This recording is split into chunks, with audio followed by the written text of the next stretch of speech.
Hola, yo soy Michelle y les voy a hablar sobre el ciclo del ácido cítrico. Bueno, ¿qué es? Este ciclo es un conjunto de reacciones que utilizan los organismos aerobios para liberar la energía que se almacena en los grupos acetilo de dos carbonos del acetilcoenzima A, y esta se encuentra formada por un grupo acetilo que procede de la degradación de pueden ser tres, de carbohidratos, de lípidos y de algunos tipos de aminoácidos. Bueno, algunas generalidades de este ciclo es que ocurre en la matriz mitocondrial, que los principales órganos en los que este ciclo se encuentra es en el hígado y en el músculo. Su regulación hormonal son en tres: en la insulina, en el glucagón y en el cortisol. Y este ciclo genera ATP a través de la fosforilación oxidativa y es una vía anfibólica. Bueno, tenemos 4 enzimas que son reguladoras de este ciclo, que es el citrato sintasa, la atonitasa, el isocitrato deshidrogenasa y el cetoglutarato. Bueno, ahora aquí tenemos una imagen de lo que es nuestro ciclo, y primero vamos a empezar hablando sobre cómo el piruvato se convierte en acetilcoenzima A. Bueno, esta conversión ocurre porque el piruvato se transporta a la matriz mitocondrial y el piruvato, pues ahí es donde se convierte en acetilcoenzima A. Esto se hace mediante una serie de reacciones que son catalizadas por las enzimas del piruvato deshidrogenasa, porque como su nombre lo dice, el piruvato se descarboxila y pierde un grupo de carboxilo que está en forma de CO2 y se combina con la coenzima A, y así es como se forma el acetilcoenzima A.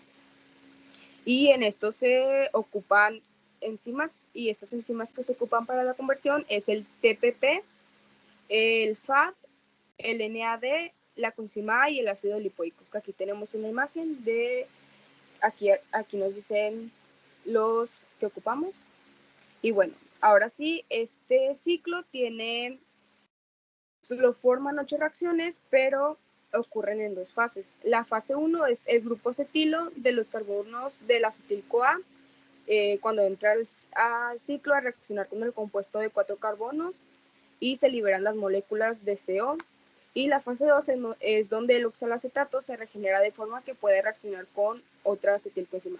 Básicamente es lo mismo pero al revés, de que el oxaloacetato reacciona al acetil-CoA y el acetil-CoA al oxaloacetato. Bueno, la primera reacción pues es la de el acetil, es donde empieza, que comienza con la condensación del acetilcoenzima A. El oxaloacetato forma citrato y la enzima remueve un protón del grupo metileno del acetil-CoA y convierte de esta manera en un enol, y ataca el carbonilo del oxaloacetato, y el producto citroil coenzima A se hidroliza rápidamente para formar citrato y CoAH, que aquí tenemos una imagen donde primero está el acetil y luego tenemos la flechita y dice citrato sintasa y luego es el CoAH. Bueno, la segunda reacción es el citrato, donde se isomeriza para formar un alcohol secundario que puede facilitar con facilidad y se oxida con facilidad también. Bueno, la tercera reacción es el isocitrato, que este se oxida para formar NADH y CO2. Primero este se oxida para formar un intermediario, que es como lo vimos en la reacción pasada, y contiene un grupo cetona llamado oxalucinato. Esta requiere NAD, y aquí también en la imagen nos sale como la NAD es de esta reacción. Y esta solo se puede encontrar en las mitocondrias, que un ejemplo podría ser adentro del citoplasma. Bueno, la cuarta reacción es la descarboxilización, que es esta. En esta, el alfa-cetoglutarato se convierte en succinil coenzima A y libera CO2 y reduce NAD a NADH. Se oxida para formar una segunda molécula de NADH y una de CO2. Y aquí están, de que tenemos la imagen donde el NAD es NADH y luego el CO2. La quinta reacción es la síntesis del ATP. El succinil coenzima A se convierte en succinato y genera GTP, ATP y me falta una, y coenzima A.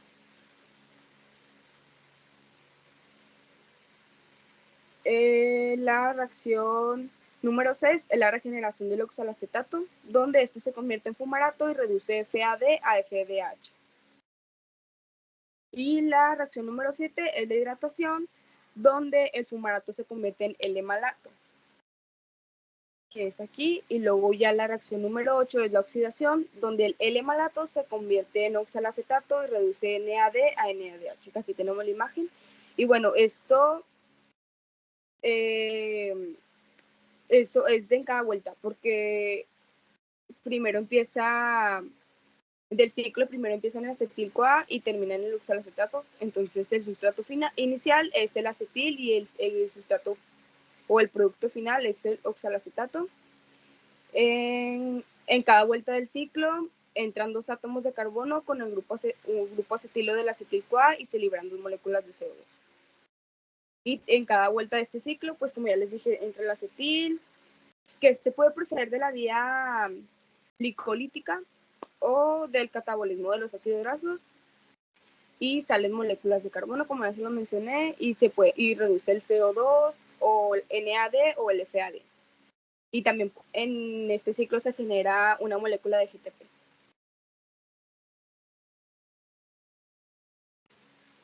El ácido cítrico afibólico son las vías afibólicas que pueden actuar como procesos anabólicos o catabólicos. El ciclo del ácido cítrico es de manera evidente catabólica, dado que los grupos de acetilo se oxidan para formar CO2 y la energía se conserva en las moléculas coenzimáticas reducidas. El ciclo del ácido cítrico opera en procesos anabólicos, por ejemplo, la síntesis de ácidos grasos, de colesterol, de grupos hemo y de glucosa. Y catabólicos, por ejemplo, la degradación de los aminoácidos y la producción de energía. Y la regulación del ciclo del ácido cítrico es regulado con precisión para que satisfagan de manera constante las necesidades energéticas y de biosíntesis de la célula. La regulación se consigue en primera instancia por el control de 3 enzimas irreversibles dentro del ciclo: la citrato-sintasa, la isocitrato deshidrogenasa y la glutarato deshidrogenasa.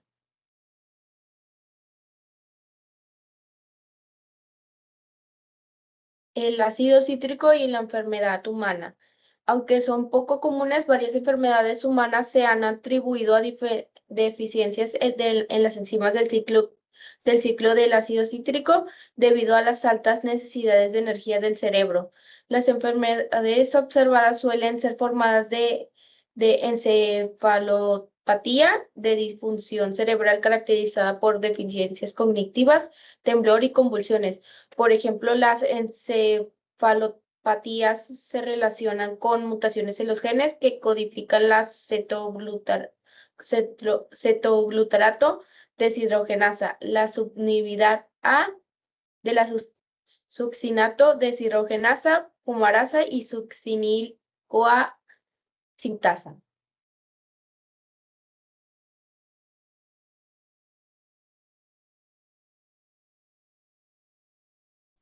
Bueno, hola, nosotros vamos a hablar de la siguiente vía, que es la cadena transportadora de electrones. Bueno, esta se sitúa principalmente en la membrana mitocondrial interna. Su órgano inicial es el hígado. Su sustrato inicial es el NADH, que proviene de la glucólisis, y el FADH, que proviene del ciclo de Krebs. Su producto final es la producción de ATP.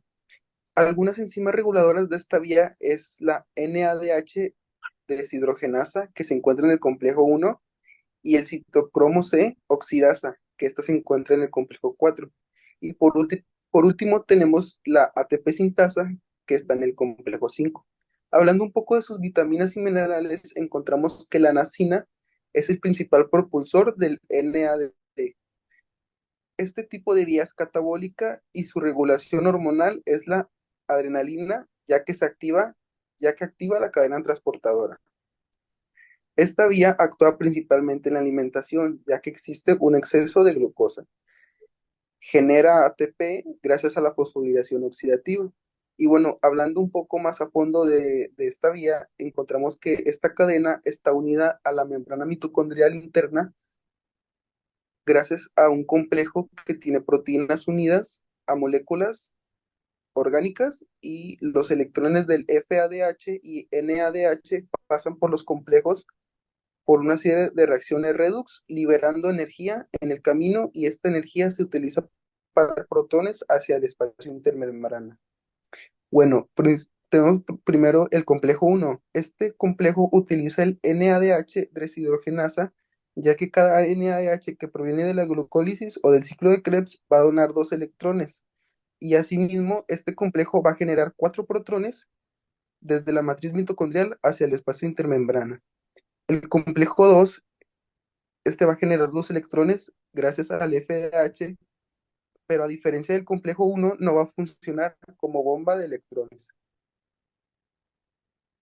Bueno, ya que el complejo 2 y 1 pasa los electrones a la coenzima Q o ubiquinona, esta se va a reducir a ubiquinol y esta pasará los electrones al complejo 3. Esto lo hace debido a que es una molécula que se desplaza por la membrana mitocondrial interna. Ya que el complejo 3 tenga sus electrones, este podrá pasar 4 protones de la matriz mitocondrial hacia el espacio intermembranal. Luego, los electrones del complejo 3 pasa a un componente móvil conocido como el citocromo C. Luego, este lo va a pasar al complejo 4, donde el oxígeno los va a utilizar, en donde primero se tendrá que partir en 2 átomos de oxígeno, donde cada átomo de oxígeno va a recibir protones para formar una molécula de agua. Por lo tanto, el complejo 4 también podrá pasar protones al espacio intermembranal, pero en este caso solo serán 2, debido a que los 2 protones de hidrógeno se consumen para formar una molécula de agua. Si los 2 electrones fueron necesarios para reducir un átomo de oxígeno, 4 electrones serán necesarios para reducir el oxígeno molecular. Por lo tanto, se puede decir que el oxígeno funciona como un aceptor de electrones y recolector de protones para formar agua.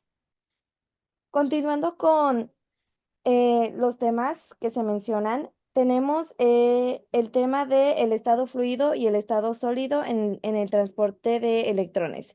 Se ha demostrado que existe una organización en el estado sólido para el transporte de electrones. Es el resultado de métodos más suaves de extracción y purificación. Se ha identificado varios supercomplejos formados por las combinaciones del complejo 1, 3 y 5, a excepción del complejo 2. Esto se encuentra principalmente en animales y plantas y hongos, conocido como respirasoma, y se cree que esta es una unidad respiratoria funcional con una versión más activa y estable del transporte de electrones. Esto es debido principalmente a las cortas distancias de difusión y a que los electrones móviles se encuentran más próximos entre sí. Otra característica de la membrana mitocondrial interna también apoya el modelo debido a que tiene una densidad excepcional de proteínas. Sabemos que se compone del 75% de proteínas y 25% de lípidos. Por consiguiente, el movimiento aleatorio de proteínas es considerado en el modelo en estado de fluido debido a que este es limitado por los múltiples pliegues de la membrana interna. Continuando con el siguiente tema, tenemos a los inhibidores del transporte de electrones. El consumo de oxígeno es una molécula sensible del transporte de electrones. Cuando se inhibe el transporte de electrones, el consumo de oxígeno se reduce o se elimina.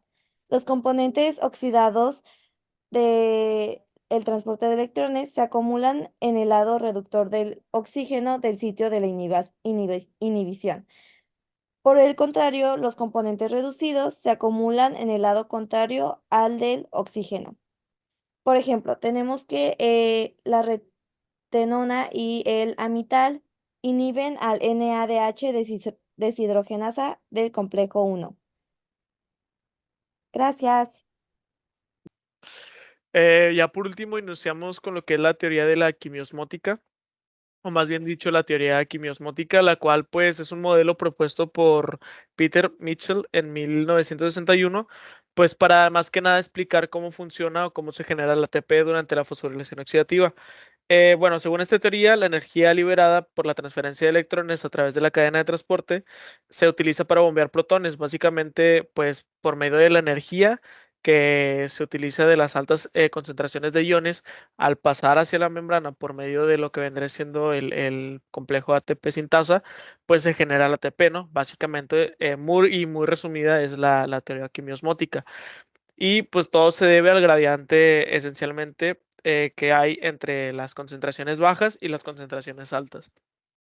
Después tenemos lo que es la síntesis de ATP, que esto pues como ya lo mencioné, se da a base de lo que vendría siendo el complejo ATP sintasa y este pues ocurre en la membrana interna de la mitocondria. Pues esta enzima actúa como una turbina molecular en donde básicamente por medio de hidrógeno y ADP y un fosfato inorgánico pues se genera lo que vendría siendo la ATP. Y cuando los protones fluyen de regreso hacia el compartimiento de la matriz a través de la ATP sintasa, la energía liberada por este flujo se utiliza para unir un grupo fosfato a una molécula de ADP, formando así lo que es el ATP. Como ya lo menciona aquí la imagen, en este tipo turbina, pues se junta el ADP con el fosfato inorgánico para formar lo que es el ATP. Después tenemos lo que es el control de la fosforilación oxidativa, que básicamente, pues bueno, este es un proceso clave para producir energía dentro de las células. Se realiza en varios niveles para asegurar que se genere la cantidad correcta de energía de manera equilibrada. Además, la disponibilidad del oxígeno y otros sustratos esenciales influye en la velocidad de este proceso, que es lo más importante, ¿no? en el control. También que la permeabilidad de la membrana mitocondrial se ajusta para controlar el flujo de protones y mantener un gradiente adecuado. Básicamente, pues lo que controla la fosforilación oxidativa, pues vendrían siendo los gradientes y la cantidad de hidrógenos que existen en la célula.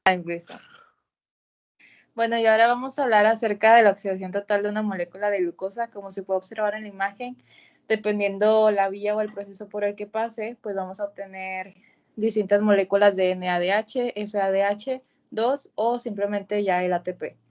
En cada una varía, como por ejemplo en la glucólisis, en las reacciones mitocondriales como el piruvato acetil-CoA, en el ciclo del ácido cítrico y también en la fosforilación oxidativa. Y como resumen, pues esta imagen nos ayuda a calcular que en total se producen 31 moléculas de ATP.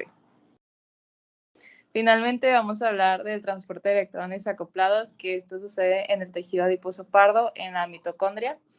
Y esto es gracias a las proteínas desacopladoras, como es en el caso de la UCP1 o la termogenina. El objetivo de este proceso es producir calor, es decir, la termogénesis. Y es muy similar a la cadena teletransportadora de electrones, como ya habíamos visto.